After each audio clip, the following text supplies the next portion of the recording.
Hi, everybody. A very warm welcome to our podcast.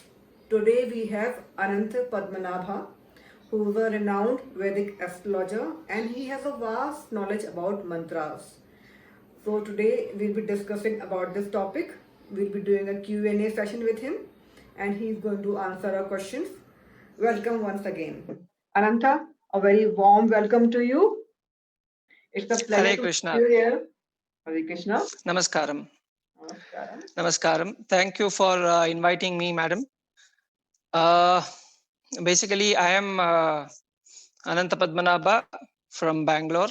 Okay, practicing Vedic astrology. Um Basically, that is reading horoscope reading as per the using the ancient Vedic methods. And then I also conduct pujas, and I also teach Bhagavad Gita to the small children's, basically to the younger generations. Now I am trying to teach them, because older generations are not in a they are in a very tense mood to learn that, and it's becoming very difficult for them. At least if you inculcate these kind of habits, at least our Vedic ancient Indian scriptures, especially Bhagavad Gita, to the small children's, so the tradition goes on. And the scriptures, how it works. I mean, it helps the individual grow spiritually. So that's what my intention is, which I am doing it currently. Right. Thank you for the introduction, Ananta. So you are saying you are well versed in the various form of pujas like Gauri Puja, Satyanarayan Puja, and so on. So my first question to you is, I am sitting in India right now, you too, but people abroad they are not sure what is the benefit of doing puja at home.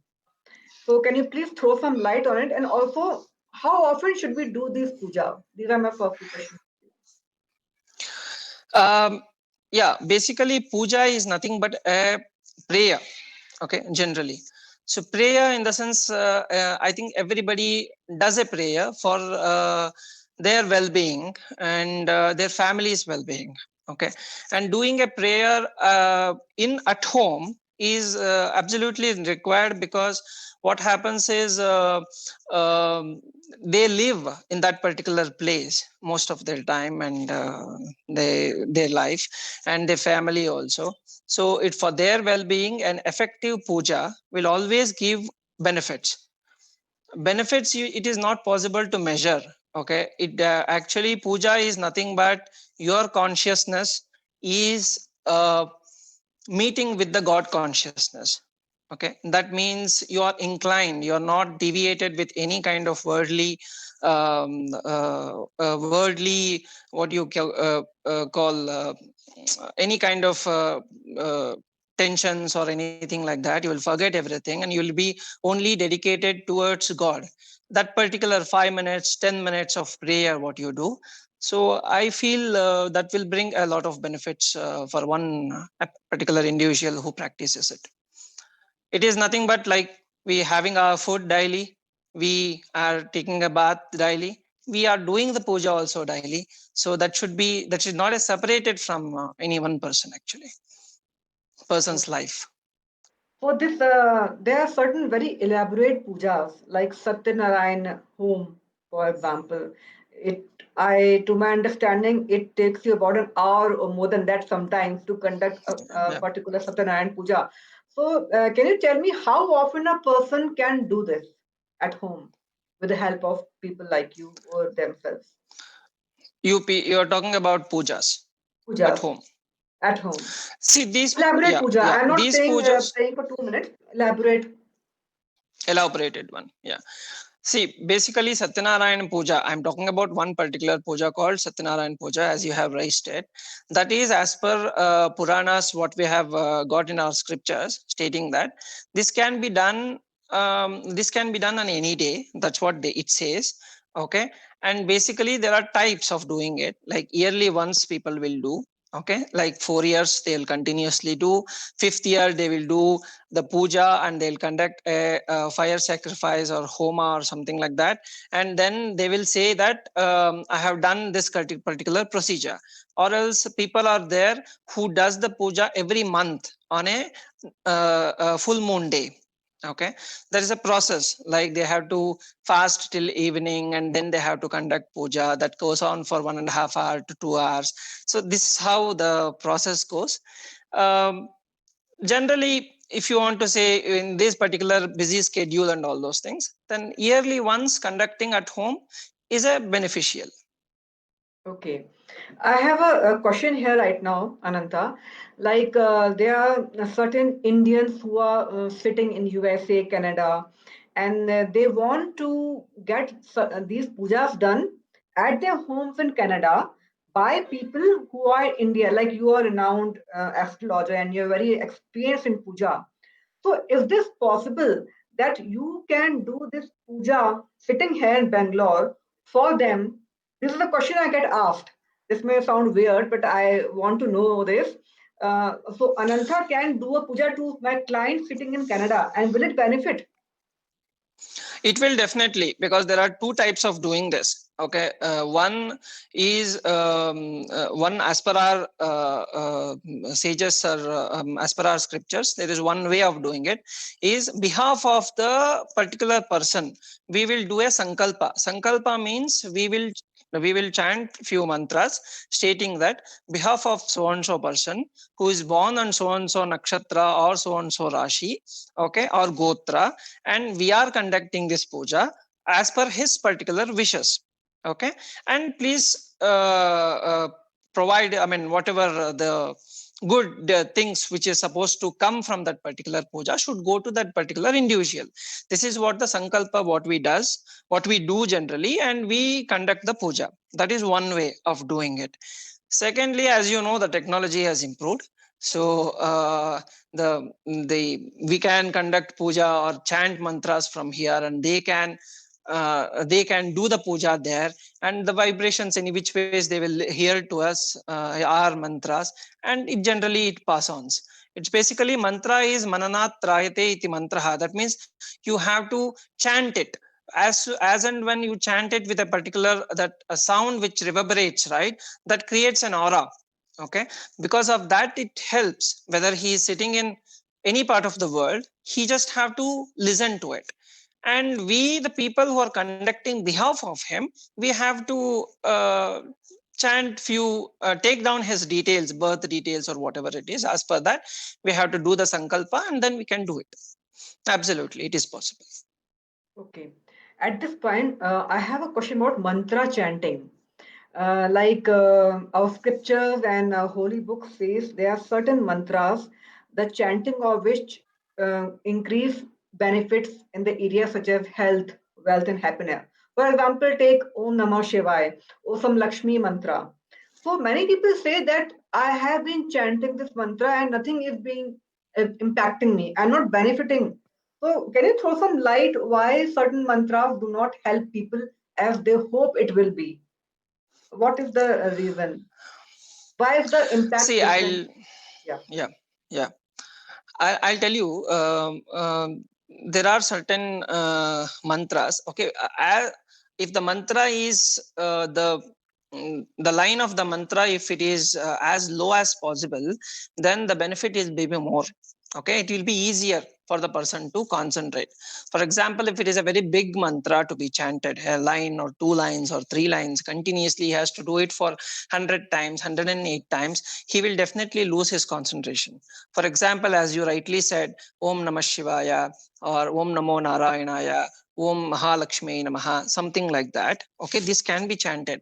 But the problem what happens is here is the most of the people, they think they are very pure and they are chanting it everything properly and it's going on.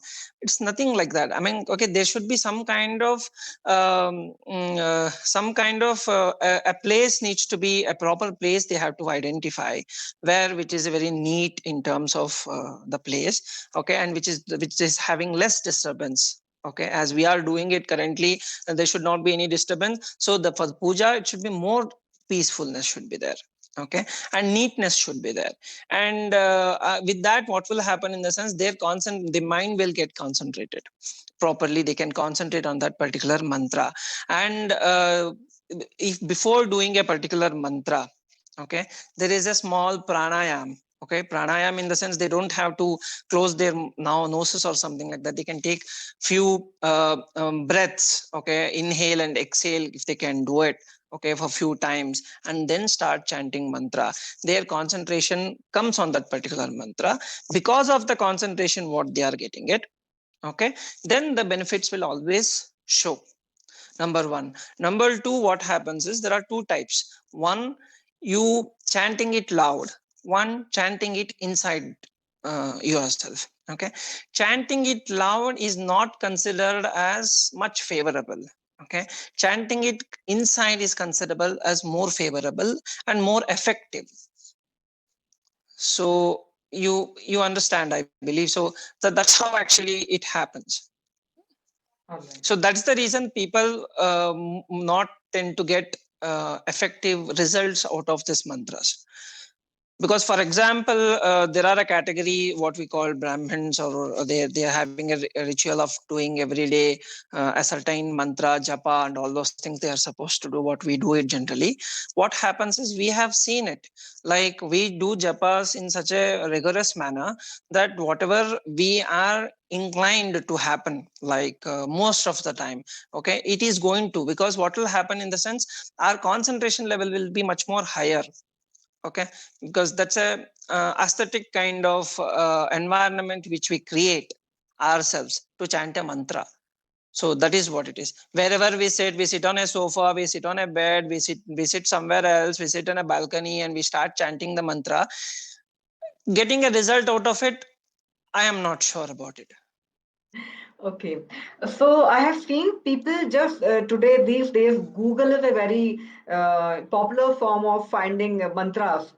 But I have heard that you should just not Google any mantra and do it without the counsel of gurus like you, because it may harm also, it may have a negative impact. Correct. What is your advice on this? Absolutely, because there are few mantras where households can definitely go ahead and chant. Okay, and there is no problem. But that also, at least once a particular person who is known about this particular thing and who is practicing from some time, that has to be at least say once, and you have to hear him once, and then you start chanting it. It will definitely benefit. Okay, and there are few mantras, as you rightly said, searching in Google and getting out of it. Those are all Bijakshari mantras, what we call as. Bijakshari mantras is absolutely how much it is benefit, that much it will cause reverse problems also, because if it is chanted wrongly. Okay, why we call gurus has to tell in the sense, because they would have practiced it, they would have experienced it, the good and bad effect of it. They will teach in a proper manner how to render this, how to spell it, the pronunciation, everything they will teach it. As per that, if the individual is doing it in an aesthetic environment, then the results will be there. Without that, getting out of from a book or something like that is not advisable. Okay. You are saying you are a Vedic astrologer. So, can you please tell our audience what is the difference between Vedic astrology and Western astrology? See, astrology is a subject which has come from India only. Okay, that is called as Jyotisha, what we call it as Sanskrit. Vedic astrology is now it's there everywhere. Okay, now it is there in America. There is having an institution also. Everywhere it is there. The people are practicing Vedic astrology. The difference, what we call Vedic and Western astrology, is because we have 9 planets to tell, and they have 3 more additional planets to tell. Okay, those planets are not considered in Ayurvedic astrology, and those 3 planets, what we say, Uranus, Pluto, and Neptune, they are called as nodes. Okay, nodes, NODES. So this particular nodes are not much considered. They are there in our astrology, but in the books, but they are not calculated when we are reading a particular horoscope. Okay. Okay. So, and one, that is one difference. The second difference, what happens is they go by the their year starts from January, February, March, April, like that. Okay. They go by sun signs. Basically, sun is the prominent planet for Western astrologers. Within in the Vedic astrology, we go on the nakshatras, or um, we call it as the stars, what we talk about, and the moon is the main planet for us. Based on that, for example, April, in the month of April, the Chaitra Masa, what we are going to tell, okay, where Chitta Nakshatram, that what we are going to tell, this particular day we will start it as a new year. For us, it is not January 1st as a new year. For us, the Yugadi, or the first day of the new year, starts on the Chaitra Masa, that is the Chitta Nakshatra. When the moon enters that particular nakshatra, then we are going to call it as. That's how the small basic difference is. Apart from that, it is, I'm not commenting on in terms of their predictions or whatever it is there. That depends. That's another subject to talk about. But this is the only difference as of now, if I have to put it across. Okay. So I'm once again coming back to mantras. Suppose a person living in Germany, he is giving you his date of birth and where he was born to you, and ask you to cast a horoscope according to the Vedic astrology. So, is it possible that you find out what are the problems in the horoscope and give him some kind of mantras that is going to help him his journey in life? Is it possible? Can we talk like Absolutely. that? Okay. Absolutely, we do it. Generally, we have a standard. I mean, it is not like every person has to do many japas, or every person has to do big fire sacrifices in the temples or in the home or something like that. It is not the mandatory kind of thing. There is a simple, effective puja methods which is available, which one individual can sit at home and they can do it, and they can feel it, and they can always get the what do you call their issues resolved. At least they can get a way forward in terms of resolution of that particular problems. I'm not saying about the resolution issue will only get resolved. Okay, at least a way forward. The person, the mind block will be released because of chanting these mantras and all those things. So that can be initiated to the particular person. Okay. I have a curious question here. I also hear about gemstones. I'm not sure if you recommend, but I have seen that astrologers first they see the horoscope and then they will recommend some kind of emerald or neelam. So in Vedic astrology, it happens. Oh, you are only focusing on puja. No, no, no. Gems related also it is there. Okay, I am not denying that particular fact, but generally what happens is we generally don't recommend it. Number one. Number two, why we don't recommend it, in the sense, the stone which is being prepared, or the person who is getting it. Okay, I might recommend the person, stating that you go for a rupee. Okay, some 3 carats or 4 carats or whatever. He goes to a jeweler shop and or a particular days. But the person who is giving it, the particular stone, is it clear? Is it correct? Whether he gives a certificate or not, that's a different thing. But it's very doubtful. But that such kind of pure stones, getting it is very difficult. And people also wants it much more cheaper, which does not happen generally. So we don't recommend it. Okay, until and unless it is a very serious kind of issue, we don't recommend gemstones. But only thing is, anybody whose Rashi, what we are going to tell, that is zodiac sign, what we are saying. If the person is born in a zodiac sign of Leo, he can definitely wear a rupee. Okay, and if there is a, we will also see the lagna. Lagna means ascendant. The ascendant, if it is a Leo, then we will ask rupee to wear it. So such kind of basic things which might be required. If it is required only, we will tell. Otherwise, we should not recommend, Okay. So I because have of the one. not because of the, sorry, not because of the astrology issue. It is the issue with the stones given. So that should not bring a bad name to the astrology at the end of the day. Yeah, I have also Hmm. seen some fake stones worn by people. Hmm. In fact, there Hmm. was a stall near my society.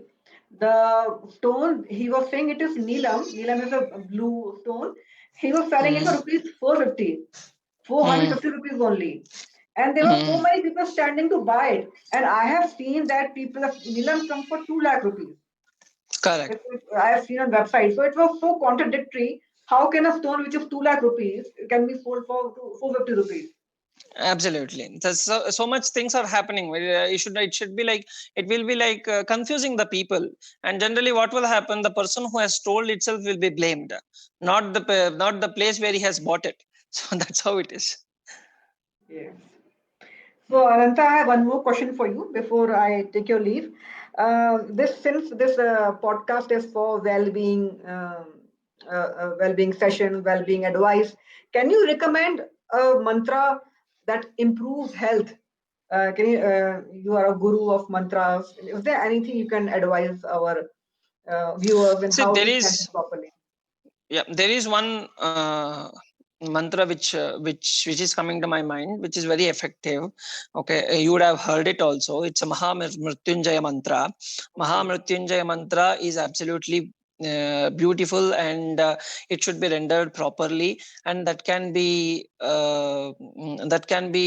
repeated as many times as is required, at least 21 times per day, if it can be repeated. Okay, 108 is the main basic number, but if the persons cannot have that much time or something like that, at least mornings or even in the evenings, that there is a time period. I also forgot to tell you, whenever the person is chanting a particular mantra, right, there is a time frame for him. Early mornings by 4 to 6 or 4 to 7 is a good period, and the evening 4 to 8 is a very good period to chant any kind of mantra.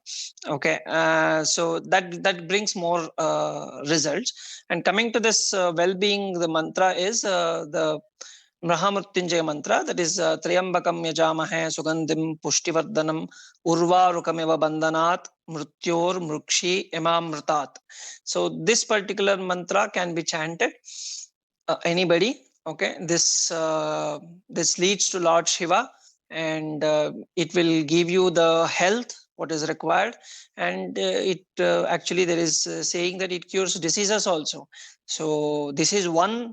And second one is, if anybody is having a practice of chanting Vishnu Sahasranamam, okay, that is a very beautiful thing. It takes 25 to 30 minutes to chant this particular Vishnu Sahasranamam, or else at least a person can listen it.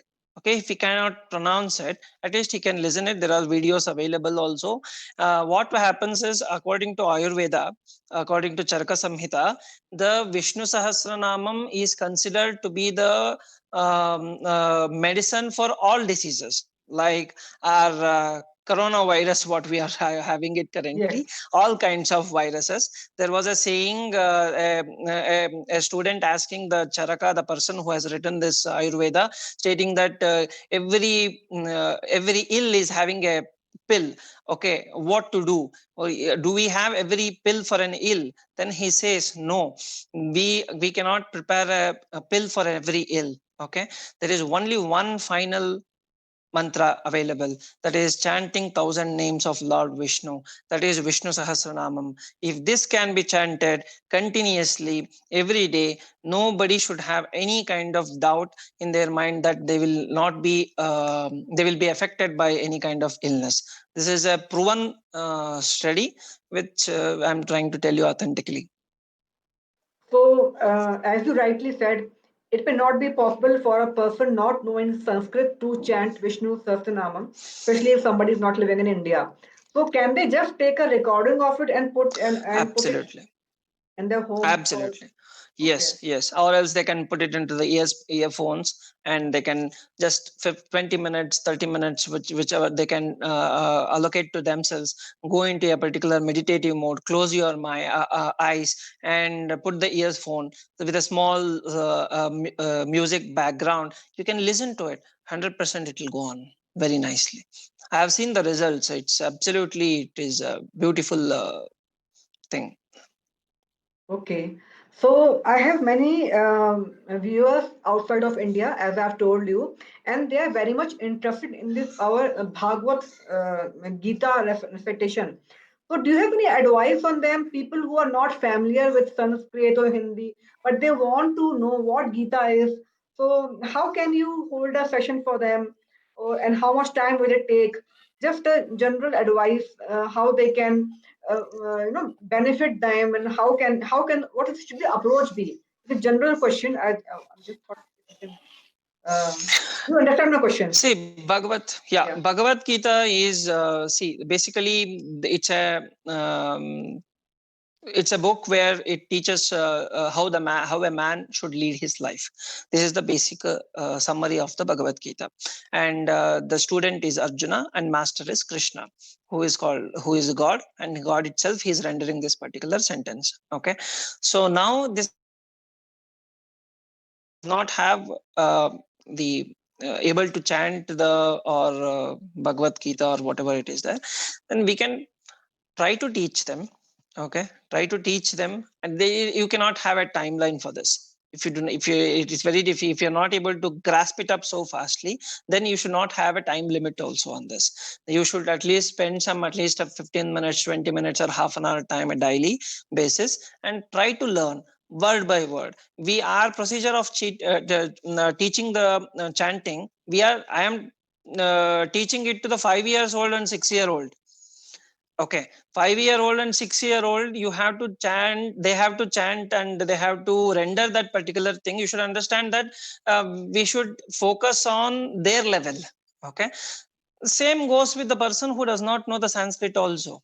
Okay, we have to tell them, we have to tell 10 times, maybe sometimes. That takes time, but they should have that interest in doing it. And you practice anything for 10 times, it will definitely come to you. Okay. Anything, if you chant 10 times, it will definitely come to you. You should have that interest to do it. Teaching should not be any problem. Okay. All right.